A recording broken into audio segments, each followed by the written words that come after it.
Todos los jueves de 22 a 23, Claudio Chávez y Darío Casapícola conducen Caminantes de la Historia, un programa resuelto a mirar nuestro pasado, sin prejuicios ni ataduras. A veces lo haremos a pasos de gigante, como dice la cortina de presentación. Quizá lo hagamos a pasos de vencedores, como tituló su proclama el general Antonio José de Sucre antes de la batalla de Ayacucho. Puede ser también a paso cansino y perezoso, y en otros momentos ligero y apurado. Todo va a depender del visitante. Acompáñanos. Iniciamos la marcha. No puedo reír, no puedo llorar, no puedo dejarte de recordar, no puedo decirte nada que tú no sepas. Tan solo puedo quedarme como un idiota, pensando en cosas que me provoca hacer contigo el ni las perdidas. No puedo gritar, no puedo exigir, no puedo contarte lo que sentí, no puedo decirte nada, tú estás tan lejos. Y tú que no sabes nada y lo sabes todo, que me derrites de tantos modos, dime pa' dónde vas con mi vida. Ay, oh.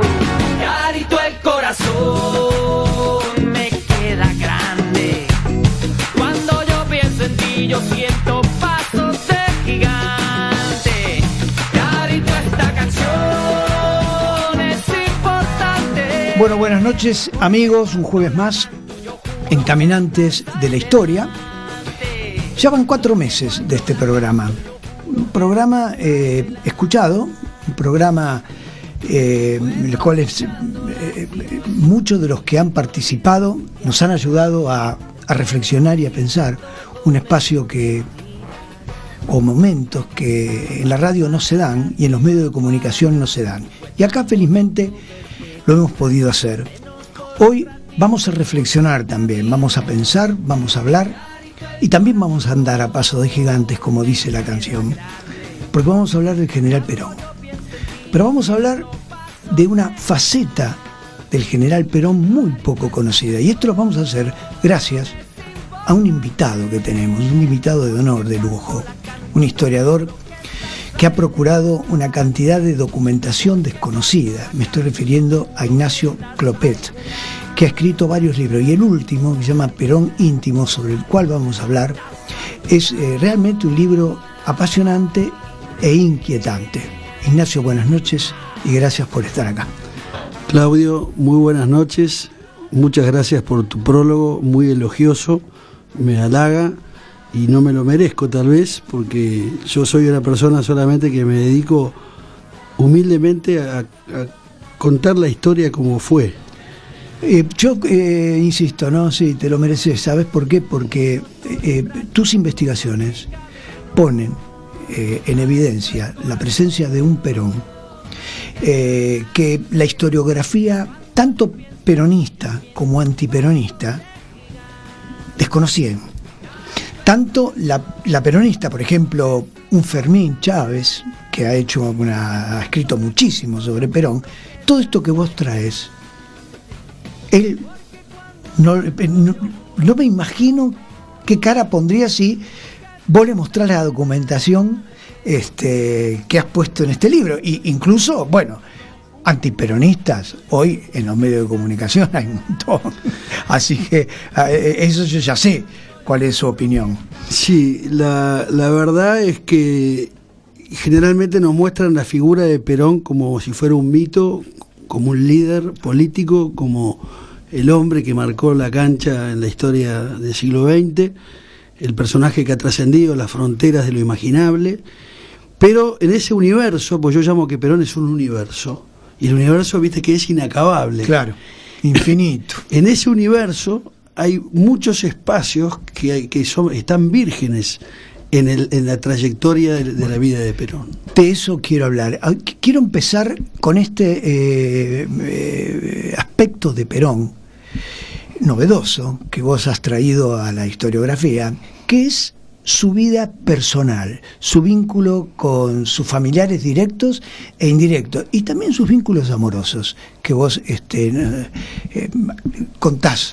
Sí, los historiadores, como bien decías, Fermín Chávez, Enrique Pavón Pereira, quienes yo he tratado, he colaborado con Enrique Pavón Pereira, a quien le debo muchísimo aprendizaje, porque Enrique era un hombre riguroso, científico, pero era un hombre que escribía la historia con Perón vivo. Claro. Y cuando Perón estaba vivo, corregía o dirigía lo que escribían ya no es aquellos que lo elogiaban o aquellos que lo seguían. Ah. Y luego también la vida privada se mantenía siempre en un gran silencio, ya sea porque lo protegían o porque no querían contar los hechos reales como eran. Claro. Y a mí me parece que presentar a un personaje con cosas falsas o con medias verdades no ayuda a construir al personaje. Claro. Entonces, lo que yo trato de hacer en estos libros, que son varios, pues yo he trabajado los orígenes, de dónde vienen, es muy importante el conócete a ti mismo de Sócrates. Claro, ¿no? Claro. O sea, nosotros para conocer a un personaje tenemos que saber cuál es su historia, y su historia no comienza con el nacimiento, sino que tiene toda una raíz genética de sangre, de espacios, de lugares, de pueblos, y eso es un poco lo que a mí... En realidad no somos hoy, somos de venir. Claro, somos de venir y venimos de antes. Claro, y nosotros somos una continuidad del pasado. Bien, bien. Y esa continuidad nosotros la podemos mejorar o la podemos empeorar, o la podemos negar. Claro. Bueno, cosa que Perón no lo hizo. Perón, un hombre que tampoco conocía bien sus orígenes. Claro. Porque la gente no se ocupaba antes de saber quiénes eran. Y aparte la gente, cuando los inmigrantes, cuando llegaban a la Argentina, una de las cosas que se proponían muchos de ellos era cortar. Claro. Por el tema de la nostalgia. Claro. La nostalgia te jugaba en contra, te arruinaba, no te partía el alma. Te partía el alma. Un poco allá, otro poco acá. Entonces, lo que hacía la gente, cortaba vínculos, no tenía lazos, no había cartas, no había correspondencia. Te fuiste y no volviste. Y no supiste si tu mamá murió o no murió. Que es lo que le pasó al bisabuelo de Perón, que nombró a su madre para que sea madrina en ausencia, y había muerto la madre, y él no sabía que se había muerto. Son esas cosas, estamos hablando de mediados del siglo XIX, ¿no? Que esas cosas no se conocían. Pero es cierto, la importancia de Perón, lo que yo traté de buscar es no el Perón público, no el Perón político, porque ahí entramos en controversias, en si me gusta, si no me gusta, si hizo esta política, si hizo la otra, si fue autoritario, si fue democrático. Podemos discutir años sobre esas cuestiones, y hay veces que no te pones de acuerdo. Pero fui a aquellos hechos de la vida privada, su familia, cómo era su familia, cómo se componía, cómo fue su educación. ¿Cómo era su familia? ¿Cómo se componía, Ignacio? Y bueno, él era hijo de Mario Tomás Perón, a su vez él era hijo de un médico ilustre de Buenos Aires, del diputado mitrista y científico de Tomás Liberato, que fue la primera generación en la Argentina. Tomás Liberato era hijo de un italiano, de un genovés y de una inglesa de Londres, que se casaron en la parroquia de San Miguel, acá en el centro de Buenos Aires. Tuvieron 8 hijos. Tomás Liberato es el abuelo de Perón, es el hermano mayor de esos 8. Tomás Liberato...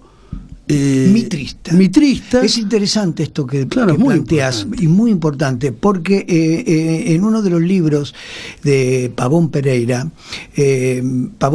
toma una frase que Perón le dijo: yo quiero ser el Mitre del siglo XX. Bueno, entonces hunde en esas tradiciones familiares. Hay una figura, efectivamente, la figura del abuelo, que Perón no admira, porque Perón tiene una crianza matriarcal. La vida a él lo llevó a que sus padres, a principios del siglo XX, se fueron a la Patagonia. Perón tenía 6 años en ese momento. Los padres se fueron a vivir al sur, Río Gallegos, Camarones, Puerto Camarones. Perón no estaba con ellos. Sí, Perón los acompaña, pero a fin de 1903 Perón regresa a Buenos Aires y se queda bajo el cuidado de su abuela, Dominga Dutey, la mujer de Tomás Liberato Perón, de su abuelo. Lo que pasa es que Dominga había sido una vasca que había sufrido la discriminación de Tomás Liberato, porque ella era la enfermera, tenía hijos y no se los reconocía. la realidad de la sociedad de aquel entonces. Pero entonces ella no estaba casada con Se Tomás. casó después. Se casaron en 1881, Ajá. 20 años después de que naciera Mario Tomás, que fue el primer hijo. Ajá. Se casaron en la parroquia de San Justo y Pastor, ahí en la provincia de Buenos Aires, en La Matanza. En La Matanza. Sí, señor, porque Ajá. el abuelo de Perón tenía una quinta en La Matanza. Ajá. Se casaron ahí, pero en ese matrimonio no reconoce a los hijos en el matrimonio religioso. Después se crea el registro civil en 1886. Claro. Y ahí va al registro civil el abuelo y reconoce a sus hijos, pero no dice quién es la madre.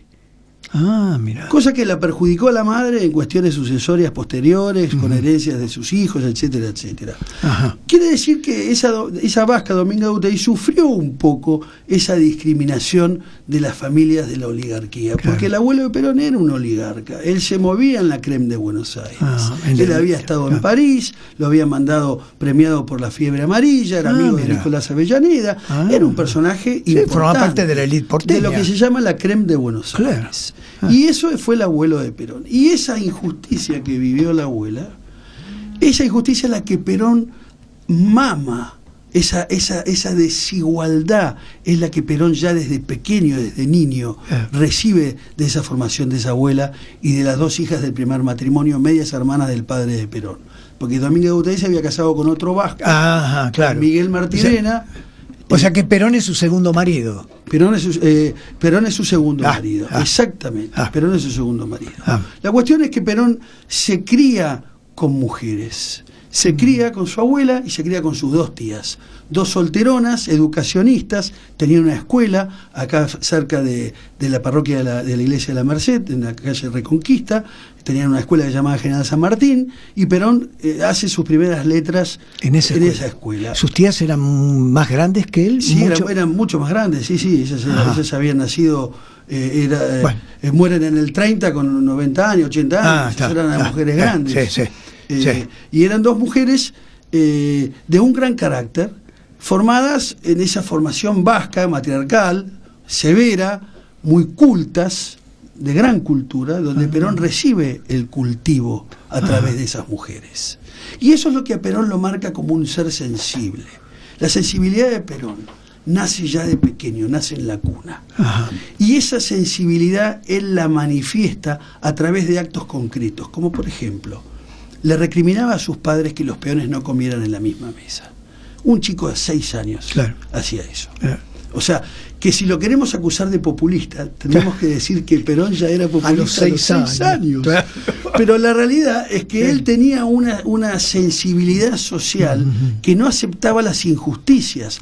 Al ser criado por su abuela, que fue injustamente discriminada por su abuelo, por el marido, y al ver algunas, porque eso no solamente era esa discriminación, sino que implicaba la vida social. Ahora, yo sobre esto me interesa, me llama la atención lo que decís.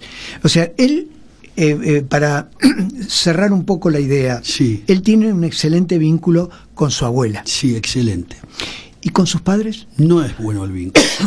El padre, está esa famosa que le regala los 3 libros cuando entra al colegio militar, las vidas paralelas de Plutarco, le regala al Martín Fierro y le regala las cartas de Lord Chesterfield a su hijo, ¿no? Una para que tenga le dice los motivos. Una es para que tengas una mirada heroica con las vidas paralelas de Plutarco. El tema del Lord Chesterfield es para que aprendas a vivir en sociedad, y el Martín Fierro es para que tengas contacto con el criollaje, ¿no? Que son los 3 motivos. Pero la realidad... Se ve que el Martín Fierro lo leyó mucho, porque yo te contaba hoy que estoy trabajando el archivo de Perón, de las cartas que recibió y que él mandaba desde la residencia 17 de octubre en Madrid, cuando él estaba en el exilio, y muchas cartas al dirigente gremial, Alonso, le pone citas del Martín Fierro. Se ve que ahí... Perón tenía una gran memoria aparte. Gozaba de una gran memoria, tenía una gran percepción, tenía una especie... Era un personaje en ese sentido que desde chiquito ya fue ciertamente extraordinario. No fue un gran estudiante, porque en el colegio militar estaba en el medio de la lista de lo que era su promoción, o sea que no fue un estudiante destacado, no estaba en la primera fila, pero era un hombre que él había recibido esa formación sensible, esa formación social, y eso a él lo marcó para el resto de su vida. Entonces, volviendo al tema de que con su padre una relación con el padre relación inexistente. No frecuente. No frecuente. Ajá. Si bien él sufre la muerte de su padre, el padre muere en el año 1938, en 1928 muere el padre, lo sé perfectamente porque mi abuelo es el que hizo la sucesión del padre de Perón. Entonces yo tengo un vínculo con la familia Perón desde muchos años, y por ende Perón sufre la muerte de su padre. Es una de las pérdidas que a él lo marcan, no es que no le importó, cosa que no pasó con su madre. Claro, porque no era la buena relación con la madre. No, la madre se vuelve a casar con un peón de la estancia ahí en el sur. Sí, con un peón de la estancia en el sur, ahí en Sierra Cuadrada, con un señor de apellido Canosa, y Perón se enoja por eso. Bueno. Sí, no, está bien. Si mi vieja se hubiera vuelto a casar, porque como hubiera enojado también. Claro. Te digo sinceramente. Sí. O sea, mamá se murió el año pasado, pero estuvo muchos años casado con mi padre, estuvo muchos años viuda y jamás hubiéramos pensado que se hubiera vuelto a casar. Claro. O sea, ninguno de sus 6 hijos. Pero bueno, Perón medio como que se enoja con la madre. ¿Cómo será que se enoja que la madre muere en 1953 y Perón no asiste? Sí, esto es lo que sabía. Y decime, ¿cómo era la relación de Perón con su hermano? En general. Era una relación cordial, era una relación cómplice. Porque ¿convivieron de chiquitos? Porque he visto algunas fotos de ellos. Ellos primero convivieron en los primeros años en el sur. Cuando vinieron a Buenos Aires, vino también Mario Avelino, estuvo junto con él, con las tías. Con las tías vivían también 2 hijos de otro hermano del padre de Perón, que se había suicidado, que tuvo un problema, y vivían dos primos más. Así que las abuelas tenían ahí a cuatro nietos que formaban. Hasta que Mario Avelino tuvo un problema de salud y se tuvo que volver al sur. Y Mario Avelino se radicó en el sur, se quedó en el sur hasta que Perón lo nombró cuando fue el zoológico. En el zoológico. Claro. Pero Perón tuvo una gran relación con su hermano, si bien el hermano tuvo un perfil muy bajo, ¿no? No son esos hermanos que se pegan al poder político, sino que fue un hombre y mismo los sobrinos de Perón, que tuvo varios sobrinos, porque Mario Avelino tuvo como 6 o 7 hijos con Eufemia Jáuregui, que fue su mujer. Perón tuvo una gran relación, porque uno de los problemas que tuvo Perón, y ahí es algo también importante para destacar de la intimidad, es que él tenía esterilidad. Él no podía vos esto cuando vos decís esto, vos lo confirmás esto. Lo confirmo porque muchos autores lo dicen, pero no, y algunos lo dicen de mala fe. Sí, también. claro. La realidad es que Perón tuvo un accidente cuando estaba en el colegio militar, un accidente en las paralelas, tuvo un golpe en los testículos, eso es cierto, estuvo 4 días internado. El que lo cuidó fue Filomeno Velasco, que era su compañero de cuarto. Y que luego fue jefe de después fue jefe de policía en la Revolución de 43, y fue uno de los que conspiró contra Evita para que Evita se fuera del lado de Perón. Él hizo todo lo posible para espantar la Evita de Perón. Estamos hablando de años 45. La cuestión es que Perón, hay una carta que le escribe al coronel Descalzo.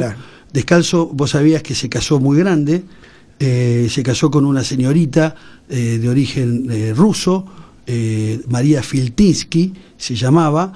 Los militares no le dieron la autorización para que se case, y Descalzo se dirigió a Río de Janeiro, donde se casó con esta mujer. Mirá vos. Yo cuento esa historia en el libro. Muy interesante, porque después, si nos da el tiempo, porque es tanto lo que... No, me parece bárbaro, porque es tanto lo que tenés en tu cabeza, porque la figura de Descalzo, desde el punto de vista muy político, importante. es muy importante. Fue el padrino de boda con Aurelia Tizón, y Descalzo fue un hombre que formó parte de la logia San Martín, y era un hombre muy vinculado al general Agustín P. Justo. Pero, digamos, volvamos un poquito a la familia. Sí, pero es muy importante esto de la esterilidad, porque a ver, es muy difícil que un hombre confiese Sí. que es estéril. Sí.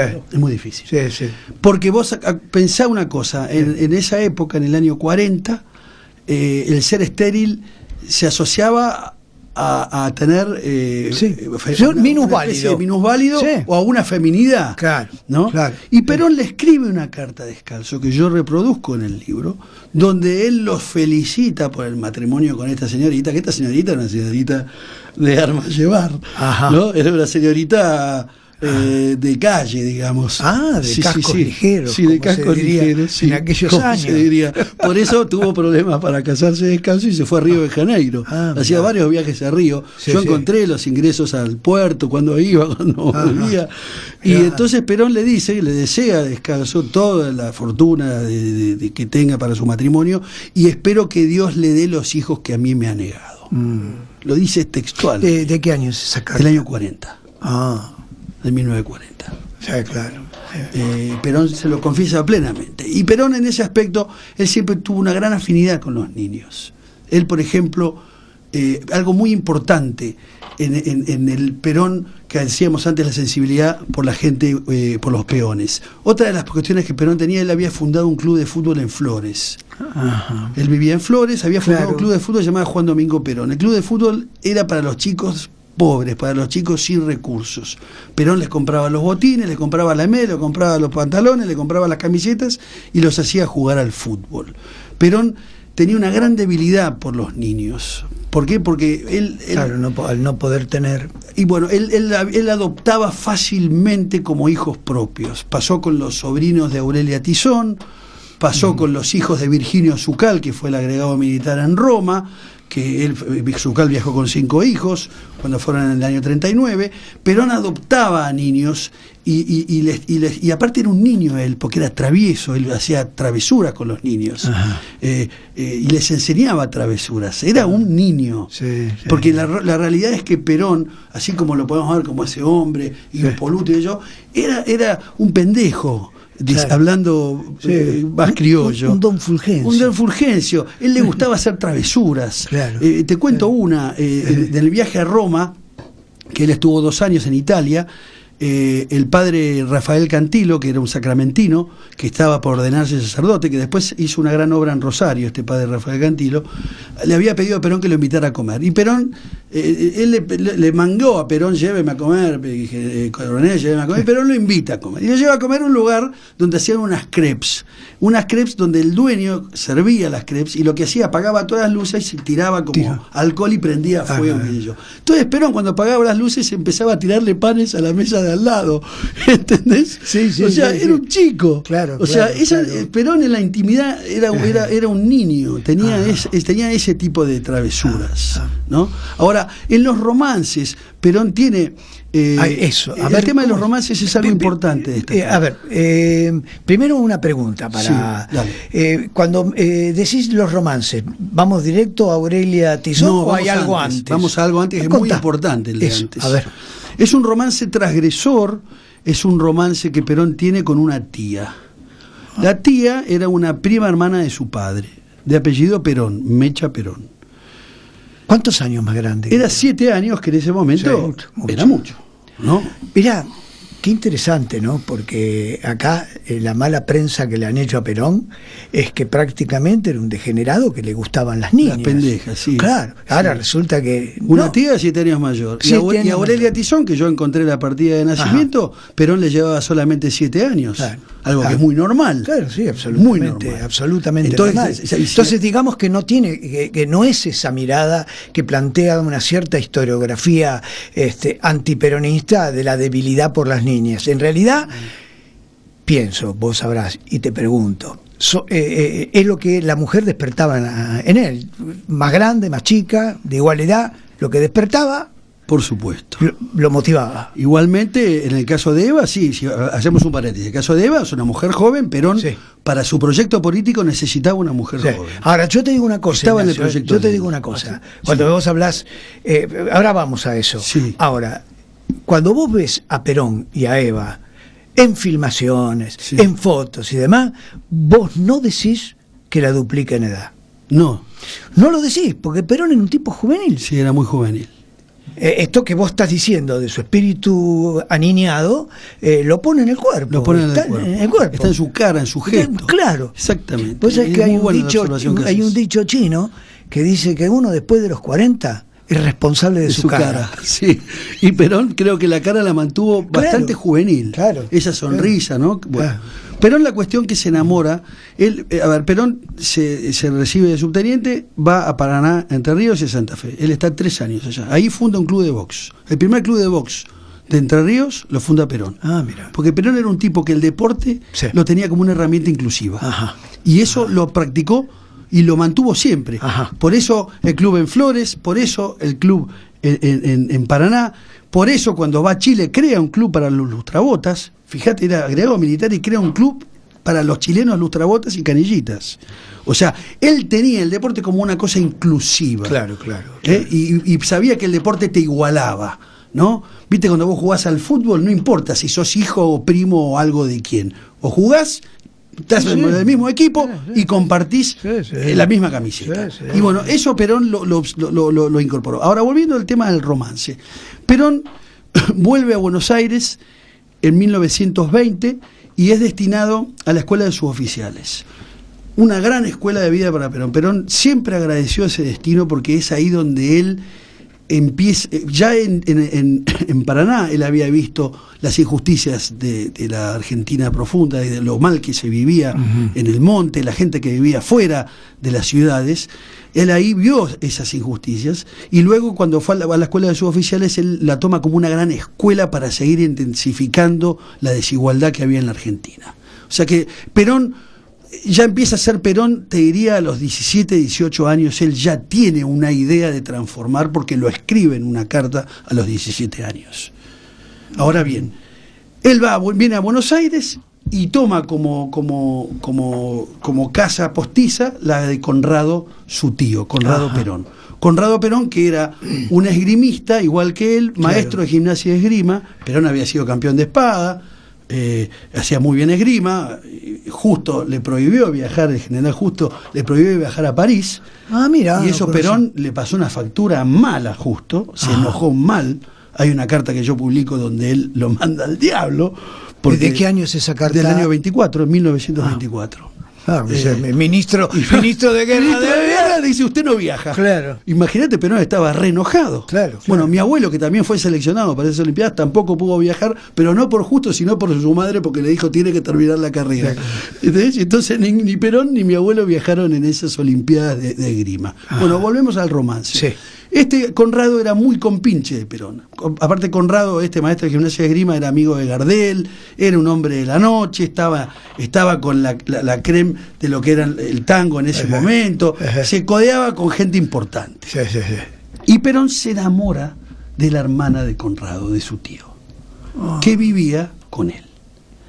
Y se enamora perdidamente, mal. Se enamora, le tira los galgos de una manera increíble y ella corresponde a esa transgresión. Porque guarda que cuando una cosa es que vos tengas un romance con una prima, que es algo ya que hace temblar, pero una cosa es que la tengas con una tía, o sea que doblás la transgresión. Una cosa es tu misma generación y otra cosa es meterte con tu tía. Sí, claro. Entonces, o sea, y Perón se enamora de tal manera que empieza permanentemente a verse con esta señorita. O sea, es correspondido. Es correspondido, sí, ella estaba enamorada de él también. Y son amores que nacen en los aguanes, en las reuniones familiares. Yo me imagino, me hago la composición del lugar, ¿viste? Que iban al cuarto a estar solos y a darse un beso. ¿Qué querés? O trataban de escaparse de las reuniones y meterse en algún lugar como para poder encontrarse. Eso Perón lo vive y lo vive de tal manera que yo publico 3 cartas en el libro de amor de Perón a ella. ¿Y dónde sacaste esas cartas? Yo sabía que Claudio pero lógico, ¿dónde sacaste esas cartas? Las cartas. Mirá, Claudio, vos sos un historiador serio y yo soy un hombre que escribe historia y trato de ser serio. Cuando la gente ve que sos serio, la gente que conserva documentos te los comparte. Y yo tengo a veces esa fortuna. Tengo la fortuna de que la gente ve cómo trabajo, o cómo escribo, o cómo cuento las cosas. Te buscan y te ofrecen. Y después también, no solamente tengo esa fortuna, sino que también me rompo el traste buscando los papeles. Claro, porque no todo viene a vos.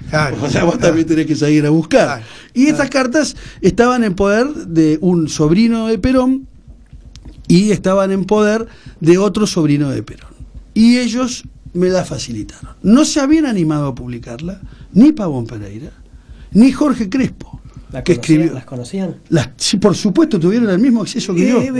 Jorge Crespo, lo que publica, es valedero, hay que creer. Jorge, el libro del Coronel es uno de los mejores libros. Sí, yo lo he leído. Es un libro serio. Jorge es un historiador con el que yo tengo una excelente relación. Sí, a mí me gustó mucho el libro que él hace sobre el Almirante Rojas. Bueno, lo el tiene reportaje ahí. de Rojas. Sí, claro, pero eso yo ahí lo miraba con una cierta... No, Jorge... Porque, por ejemplo, te lo voy a preguntar, él cita una carta, está bien orientado, pero no dice de dónde la saca, es una carta en la cual Descalzo lo invita a Perón, Descalzo estando Formosa y Perón estando en Jujuy porque habían sido marginados por Uriburu, y Descalzo lo invita a sumarse a una revolución radical en donde iba a estar metido justo, y después se tiran a... ¿De dónde sacó esta carta? Bueno, el problema que hay, Claudio, que muchas veces los historiadores no podemos revelar las fuentes de donde nos vienen los papeles. Yo en eso le doy la derecha a Jorge. Yo soy muy amigo de él. Mira. Muy amigo, somos muy amigos. Y él es un tipo muy generoso. Y fíjate que en el libro Perón Íntimo, él me ha facilitado muchísimos documentos. Bueno, desconocía yo esto. Está bien, yo muchísimos, dudaba, aunque yo en mi libro El Perón Liberal cito. Lo citas, yo sé que lo citas. Pero lo citaba dudando, porque como no dice el problema es que hay veces que nos piden que no digamos. ¿Por qué? Porque la gente también se quiere cuidar. La gente no quiere que la estén llamando, la gente no quiere que la estén molestando. Entonces la gente te dice, yo tengo esto, pero no digas que te lo di yo. Ignacio, vamos a parar un poquito. Estamos abrumando al oyente. Vamos a poner un tango de un gran autor que además fue amigo de Perón. Y he elegido un tango de él de la última etapa, así la etapa del discípulo feliz. Genial. Del discípulo amigo de Perón y contento. Se conocieron en Chile. Esto después lo vamos a hablar. Me lo vas a contar. Así que bueno, vamos a poner Cafetín de Buenos Aires por el Mundo Rivero.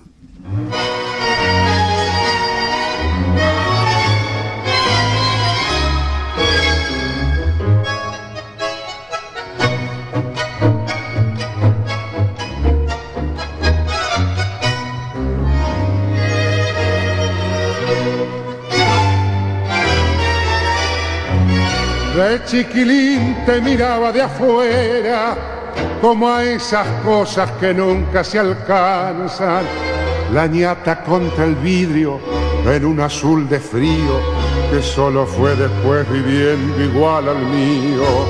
Como una escuela de todas las cosas, ya de purrete me diste entre asombros el cigarrillo, la fe en mis sueños y una esperanza de amor. ¿Cómo olvidarte en esta queja, Cafetín de Buenos Aires?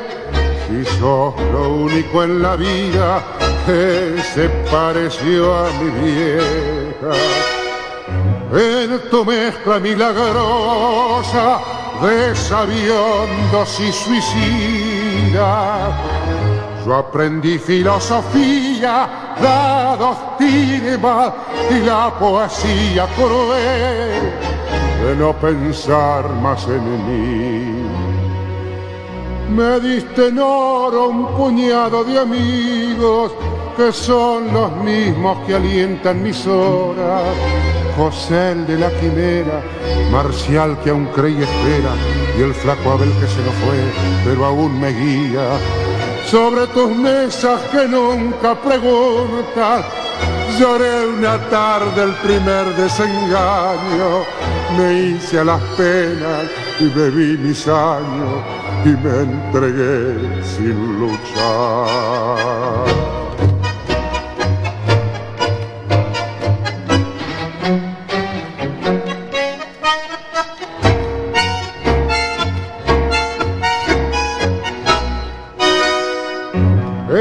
tu mezcla milagrosa de sabiondos y suicidas. Yo aprendí filosofía, la doctrina y la poesía cruel de no pensar más en mí.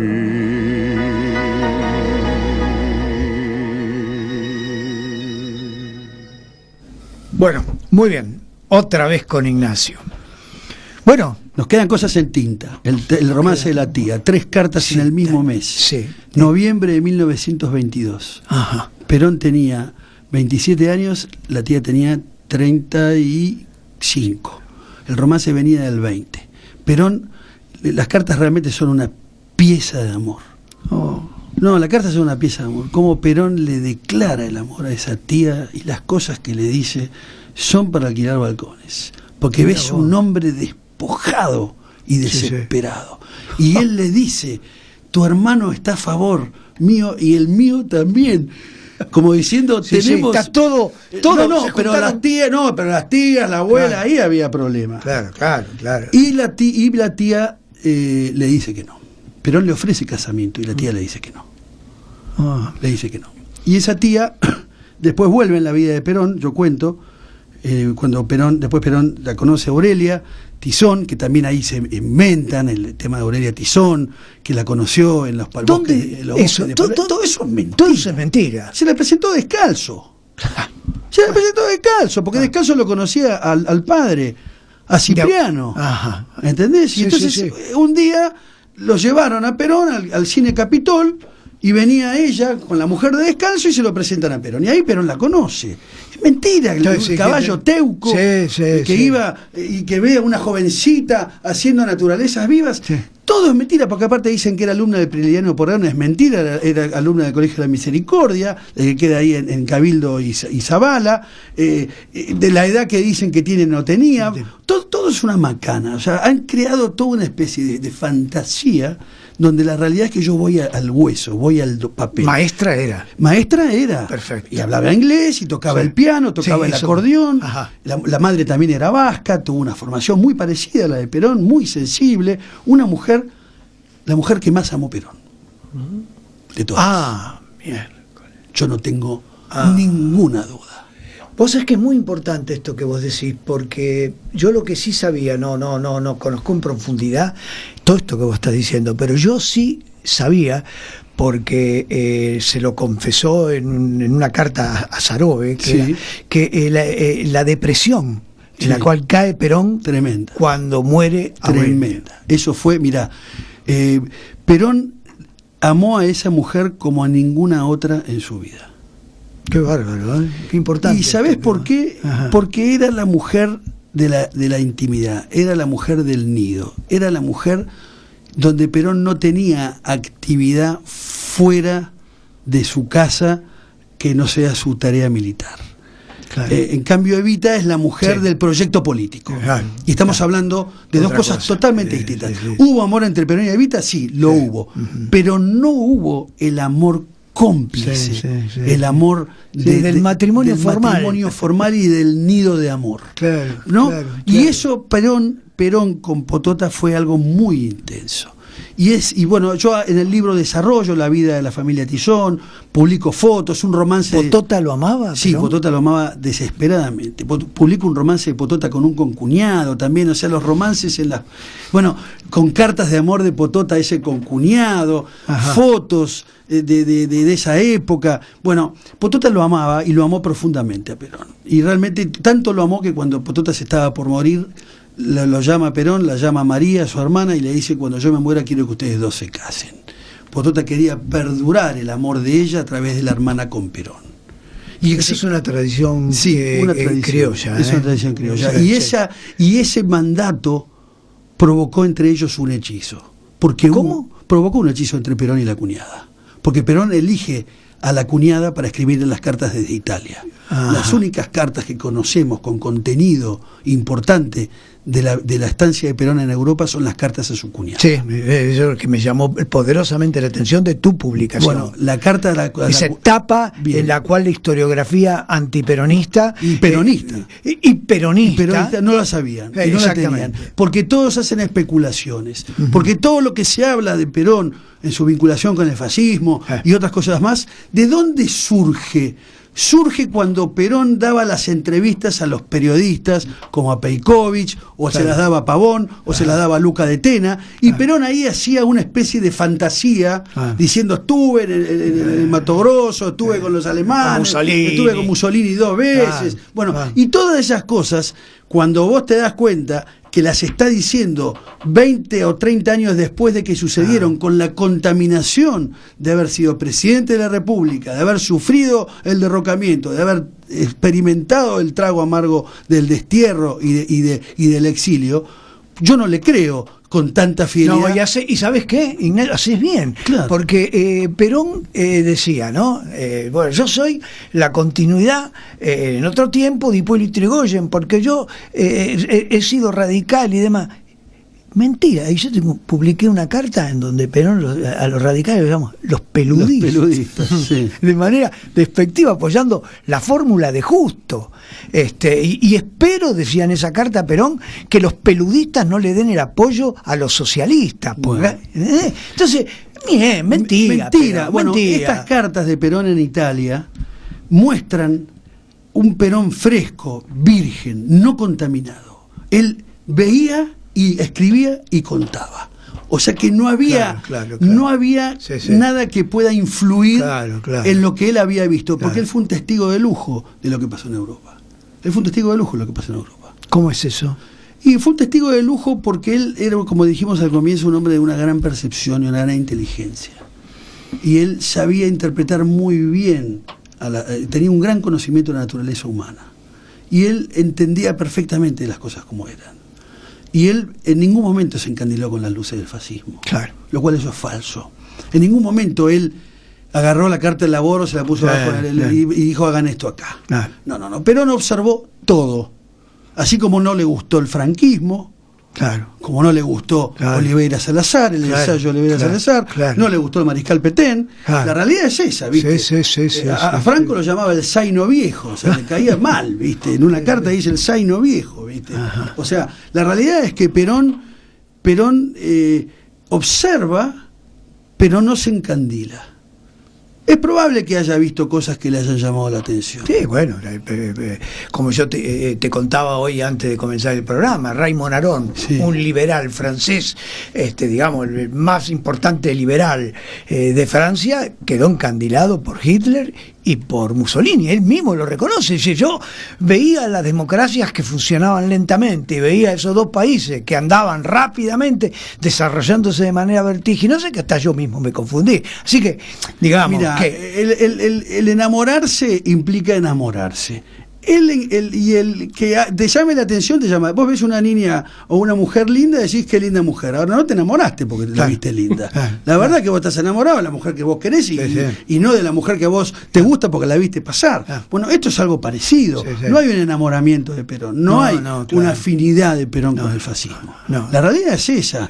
Lo que pasa es que, bueno, es muy fácil endilgarle eso. ¿Y sabés lo que yo trabajo en el libro? Las amistades de Perón. ¿Con quién se veía él? ¿Cuáles eran en Italia? ¿Con dónde se movía? ¿Quiénes eran sus amigos? Y no tenía amigos, no tuvo relación con los jerarcas del fascismo. Es falso. Fermín Chávez dijo que tuvo relación con un fascista conocido ahí que fue era el gobernador de Cremona, que ahora no me acuerdo el apellido. Es falso. O sea, no hay pruebas. Perón, ¿sabés qué? Estuvo 1 año y medio con los oficiales alpinos. Y los oficiales alpinos eran todos antifascistas. Claro. Todos antifascistas. Es más, cuando se produce la República de Saló, ¿no? Que Mussolini es liberado y vuelve y los alemanes toman el norte de Italia, ¿sabés lo que hacen los nazis? Empiezan a perseguir a los alpinistas y los matan y los mandan a los campos de concentración.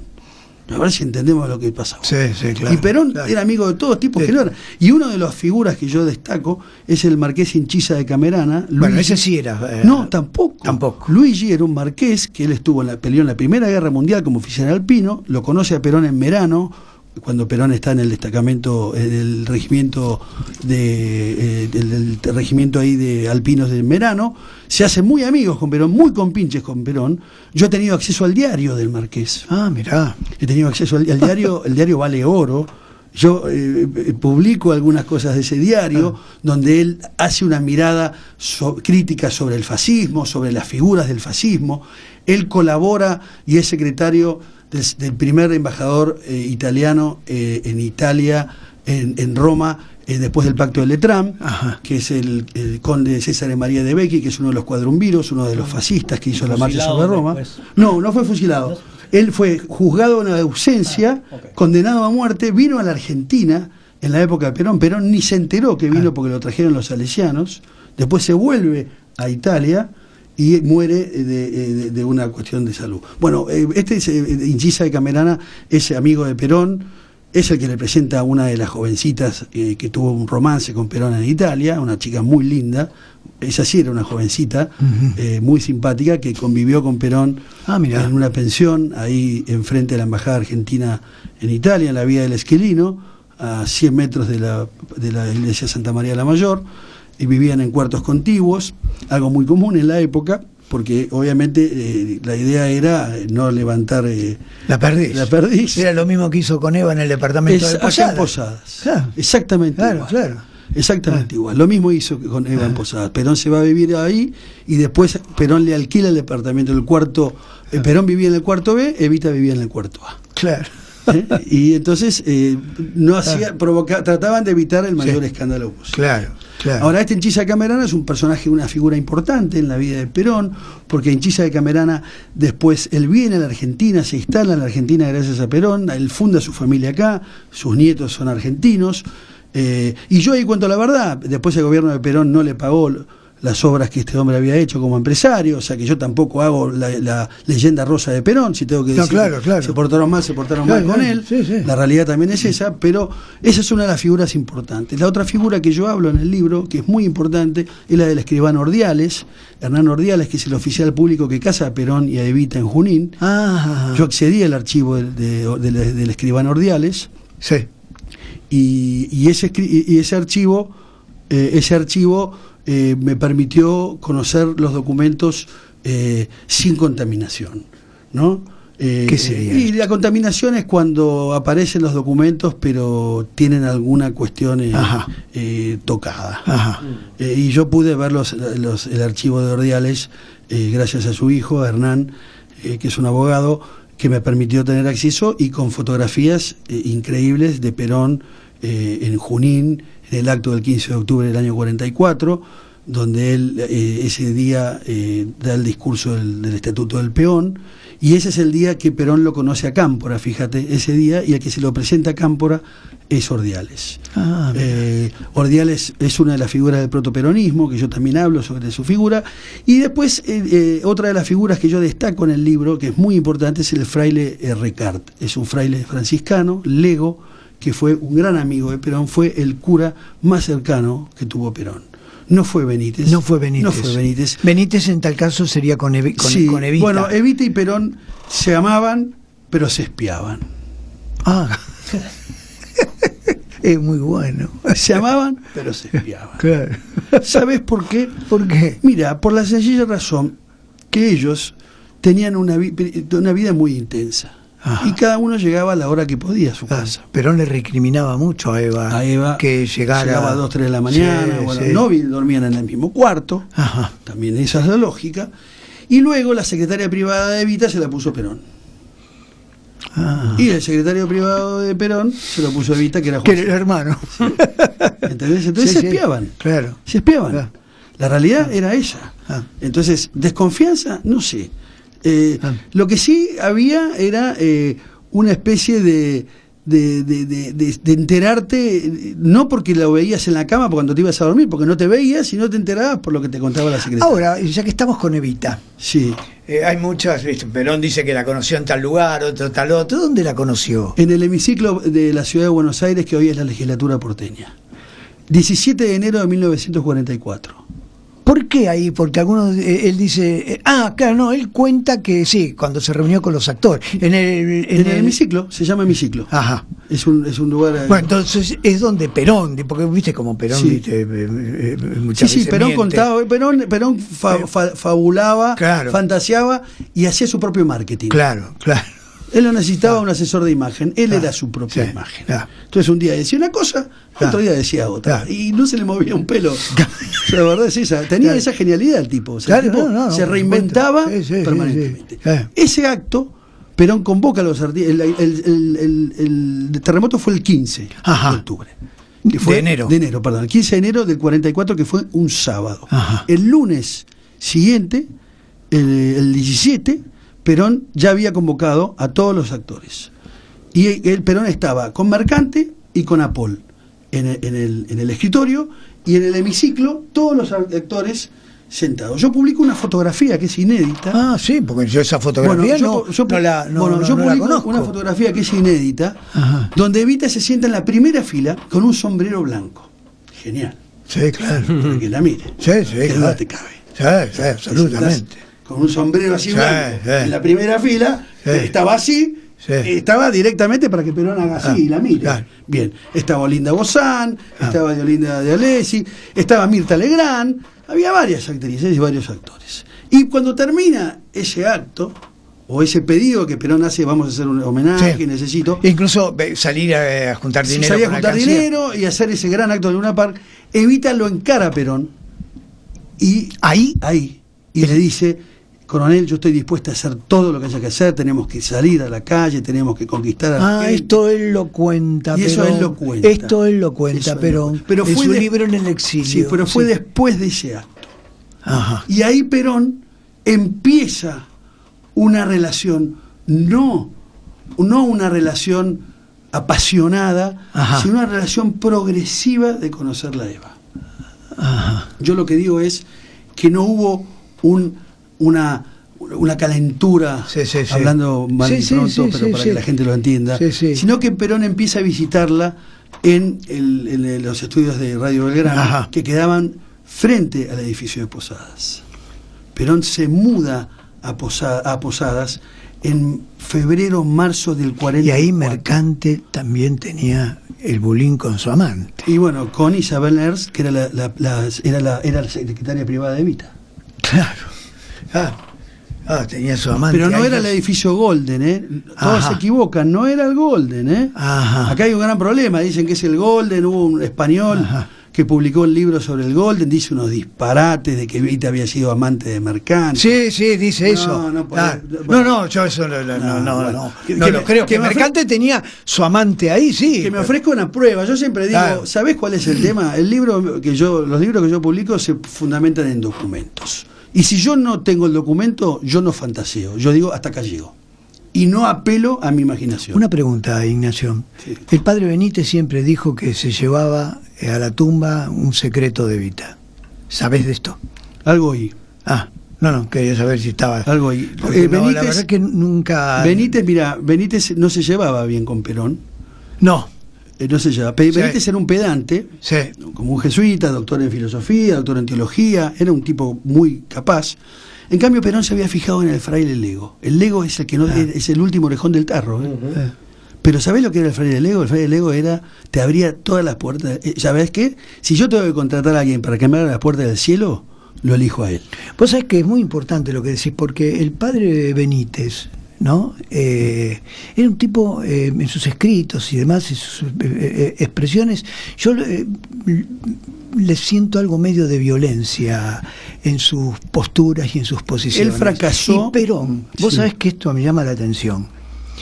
Félix Luna ha escrito mucho sobre Perón, Sí, sí. y mucho en contra de Perón. Sí, sí. Pero Félix Luna dice, Perón no era violento. No era un tipo violento, tenés razón. Me llamó la atención esta posición de Félix Luna. Y Benítez era un tipo que lo llevaba a la violencia. Esto es lo que... Ahora, fíjate que entre ellos no hubo... Por eso...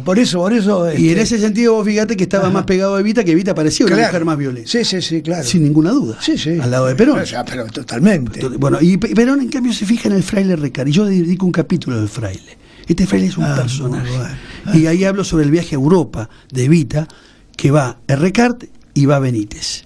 Benítez fracasa en todos sus cometidos y Recart consigue todos sus objetivos, ¿no? Y ahí había una gran bronca porque el jesuita lo despreciaba al franciscano porque era lego, ¿no? Claro. Y Perón se fija en ese fraile. Es el gran amigo, es el gran confidente de Perón, Recart. Y además uno era jesuita y otro franciscano. Encima, tenía sus problemas. Bueno, acá Leandro, el operador, me dice que nos queda un minuto. Esto da para hablar muchísimo más. Realmente estoy fascinado con lo que decís, entusiasmadísimo. Pero bueno, se nos terminó el tiempo. Ignacio, yo te agradezco mucho esta conversación sobre Perón. Para mí ha sido extraordinaria. Todos los elementos que has buscado, has encontrado y has publicado, es fascinante. Mira, Claudio, es muy importante tener un interlocutor como vos que permite que la persona que es entrevistada o que conversa contigo pueda lucirse gracias también a tu gran tarea de saber preguntar y conocer lo que estás preguntando. Claro. Porque la realidad es que hay mucho, es un placer compartir este espacio contigo y con los oyentes, donde uno puede expresarse libremente y donde los dos buscamos la verdad. Entonces, eso es clave. Buscar la verdad, documentarla, fundarla y bueno, y historia. Esto es historia. Ignacio, muchas gracias. Muchas gracias, Claudio. Un gran abrazo. Si sigo con el programa, otra vez, el año que viene, te vuelvo a convocar para seguir charlando. Será un placer para mí. Gracias. Muchas gracias. Carito el corazón.